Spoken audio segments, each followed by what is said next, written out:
व्यासपीठावरती उपस्थित असलेले मान्यवर आणि तसेच गुरुजन वर्ग यांना माझा नमस्कार. आणि मी तुमचा न वेळ घेता मी माझ्या भाषणाला सुरुवात करतो. अरे तो पुष्पा पिक्चर बघण्यासाठी थिएटर बंद पडलं होतं तरी माणसं पळून जात होती. का तर पुष्पा पिक्चर बघायचा आहे. अरे ज्याने वयाच्या 32व्या वर्षी ज्याने डोक्याच्या केसापासून पायाच्या नखापर्यंत ज्याने एक एक कबूल करून या महाराष्ट्राच्या मातीला रक्ताचा अभिषेक घातला आणि त्या औरंगजेबासमोर उभा राहून झुकेगा नाही साला म्हणणारा तो राजा सर्जा छत्रपती संभाजी महाराज होऊन गेला. अरे अंगाची कातडी सोडली गेली होती, पायाची नखं काढली गेली होती, तरी या राजाने बलिदान दिलं नाही. का? अंगातलं रक्त दबून ठेवलं.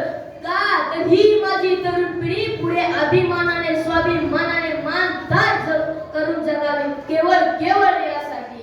नंतर छत्रपती संभाजी महाराजांना बहादूरखानाकडे आणण्यात आलं. त्यावेळेस छत्रपती संभाजी महाराजांना उंटाला उलट मारण्यात आलं होतं. अंगात साखर दंड होतं. अरे ते उंट जवळचा कुणी तर जायचं त्या उंटाची शेपटी पिरगायचं. उंट भया नाचायचा, अंगातील रक्त व्हायचं सोयचं.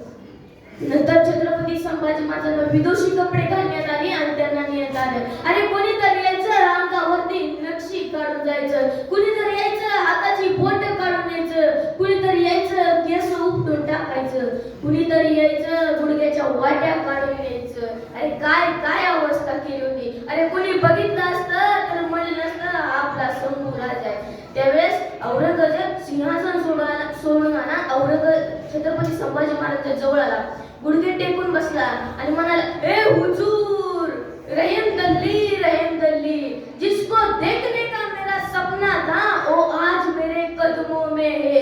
त्यावेळेस छत्रपती संभाजी महाराजांचे मित्र येतात म्हणजे कवी कलश येतात. छत्रपती संभाजी महाराज म्हणतात कवी कलशांना, ओ कवी कलश, तुम्ही कवी कलश आहात ना, मग या खाली बसलेल्या प्रसंगावर तुम्हाला सुचते काय खाली कविता? कवी कलश म्हणतात, हो राजा सुचते की. छत्रपती संभाजी महाराज म्हणतात, म्हणा मग एखादे. कवी कलश म्हणतात, ओ राजे तुम क्या हो साजे, क्या खूप लढे देश बर, धकत त्याच्यात औरंगजेब. राजा काय लढलात ते लढे, काय लढलात ते पराक्रम. आज औरंगजेब सिंहासन सोडून आज तुमच्या पायापुढे गुडघे टेकून बघायला आहे. त्यावेळेस औरंगजेब म्हणतो, चुप. मग औरंगजेबाने पहिला प्रश्न विचारला, पता संभाजी राजे आपके पास कौन से सरदार शामिल थे?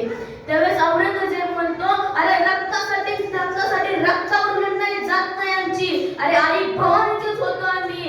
अरे घेऊ मनगटाच्या बळावर आणि तलवारच्या पात्यावर. अरे औरंगजेब तलवारच्या पात्यावरती भाकऱ्या भाजतात मराठे. औरंगजेब तुला भाजायला वेळ सुद्धा लागणार नाही. त्यावेळेस औरंगजेबाने गप चुप असं म्हणत औरंगजेबाने दुसरा प्रश्न विचारला, पता संभाजी स्वराज्य का खजिना कहा खारा काय? त्यावेळेस छत्रपती संभाजी महाराज म्हणतात, अरे हा सह्याद्री आमचा खजिना आहे, हा रायगड आमचा खजिना आहे, तूच घेतला आमचा खजिना, तुझ्यासारखं घेत नाही मी. अरे मराठे तुझ्यासारख्यांना हाक मारून पीक घालतात. त्यावेळेस तडकन औरंगजेब उठतो आणि एका सरदाराला बोलवतो, म्हणतो इसे ले जावे असे. छत्रपती संभाजी महाराजांना बहादूरखानाच्या त्या वधस्तंभाला बांधण्यात येतं. त्यावेळेस छत्रपती संभाजी महाराजांना पहिली शिक्षा सुनावण्यात येते, ती म्हणजे डोळे काढायचे.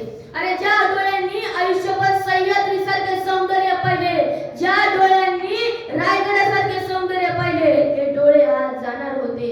हापशीची तलवार घेऊन झाले, जवळ आले. छत्रपती संभाजी महाराजांच्या डोळ्यात हात केले, बुबळं घेऊन बाहेर आले. छत्रपती संभाजी महाराज शांत होते का? तर हे माझ्या आबासाहेबांचं स्वराज्य आहे, असंच डवलत फडकलं पाहिजे केवळ यासाठी. छत्रपती संभाजी महाराजांना दुसरी शिक्षा सुनावते, ती म्हणजे कान कापायची. आणि ज्या कानाने हर हर महादेवाची किलकिरा ऐकली, ज्या कानाने जय जिजाऊ जय शिवराय ऐकलं, ते कानच आज राहणार नव्हते. हापशीची तलवार घेऊन आले, जवळ आले. ते सगळं कान तोडले, ते कान सुद्धा मातीत खाली पडले. छत्रपती संभाजी महाराजांना आपल्याच लोकांनी फितुरीने पकडून दिलं होतं, त्यामुळे शांत होते. छत्रपती संभाजी महाराजांना तिसरी शिक्षा सुनावण्यात आली, ती म्हणजे जीभ कापायची. अरे ज्या जिभेने आयुष्यभर म्हणले, ओ आऊसाहेब तुमचे नातू आहोत, अंबीर मामा तुमचे भाचे आहोत, ती जीभच आज राहणार नव्हती. आपशिली तलवार घेऊन आले, जवळ आले. छत्रपती संभाजी महाराजांचं तोंड उघडण्याचा प्रयत्न केला. तोंड उघडत नव्हतं. अरे कसं उघडत त्याचं तोंड? अरे वाघाच्या जबड्यात घालून हातात मोजती दात ही आमची अवकाश सांगणारा छत्रपती संभाजी महाराज कसं उघडत त्याचं तोंड? मग छत्रपती संभाजी महाराज औरंगजेबाने एक युक्ती सांगितली. छत्रपती संभाजी महाराजांचं नाक दाबलं, श्वास गुदमरला, तोंडाबरोबर जीभ बाहेर आली आणि ती जीभ बाहेर वाढली आणि सपकन तोंडी आणि ती जीभ खाली मातीत पडली.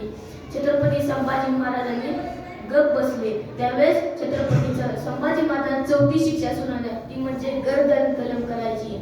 अरे हा राजा आयुष्यभर रायगडावरती मान ताट करून जगला, आज त्याच काय झालं बघा. आपशिली तलवार घेऊन आले, जवळ आले आणि सपकन गर्दन तोडली, ती गर्दन खाली पडली. छत्रपती संभाजी महाराजांच्या तोंडातून एक वाफ निघाली. त्या वाफेबरोबर माती आकाशात उंच गेली.